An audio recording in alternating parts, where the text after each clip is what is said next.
Video ertak 3 o'g'il bor ekanda yo'q ekan. Qadim zamonda bir dehqon bo'lgan ekan. Uning 3 o'g'li bo'lib, tirikchiligi o'rtamiyona ekan. Bir kuni dehqon uzoq safarga chiqmoqchi bo'libdi. Yo'lga chiqish oldidan o'g'illarini yoniga chaqirib, shunday debdi: "Men uzoq yurtlarga ketyapman. Har biringizga bir juft tovuq, o'rdak va g'oz berib ketaman. Men kelgunimcha ularning tuxumini sotinglar, lekin pulini sarflamay yig'ib qo'yinglar. Keyin o'zlaringga kerak bo'ladi" debdi. Dehqon to'ng'ich o'g'liga bir juft tovuq, o'rtanchisiga bir juft o'rdak, kenjasiga esa bir juft g'oz beribdi-da, jo'nab ketibdi. Oradan bir necha kun o'tgach, parrandalar tuxum qo'ya boshlabdi. 3 o'g'il tuxumlarni sota boshlabdi. Qo'liga pul tushgach, katta o'g'lining fikri buzilibdi. Tuxumning pulini yig'ib nima qildim?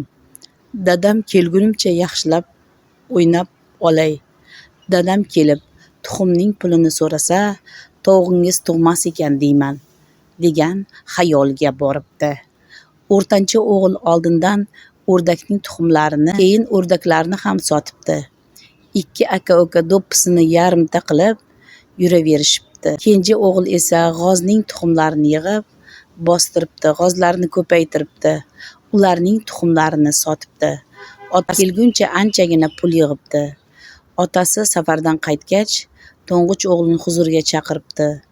U oldindan tayyorlab qo'ygan javobni aytibdi. "Sen yaxshi odam bo'lmas ekansan.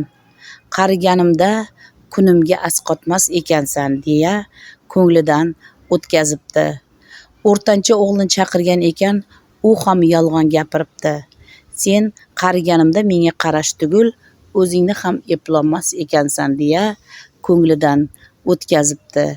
Kenja o'g'il esa otasi gap so'rashni kutib turmasdanoq tuxum sotib yiqqan pullarini beribdi. "Sen mehnatkash, yaxshi odam bo'lar ekansan. Oradan yillar o'tibdi. O'g'illari yetilibdi. Ota avval 2 katta o'g'lini, keyin kenjasini uylantirib qo'yibdi. Ammo 2 katta o'g'ilning turmushi birinchi kundayoq o'xshamabdi. Ular tez orada uydagi bor bisotini sotib, yeb-ichib tugatishibdi va yana otasining qo'liga qaram bo'lib o'tirishaveribdi. Kenja o'g'il esa tadbirkorlik bilan ish tutib, kundan kunga yaxshi yashay boshlabdi. Otasining hurmatini joyiga qo'yib, izzat ikrom ko'rsatibdi. Dehqon kenja o'g'lidan rosa xursand bo'libdi.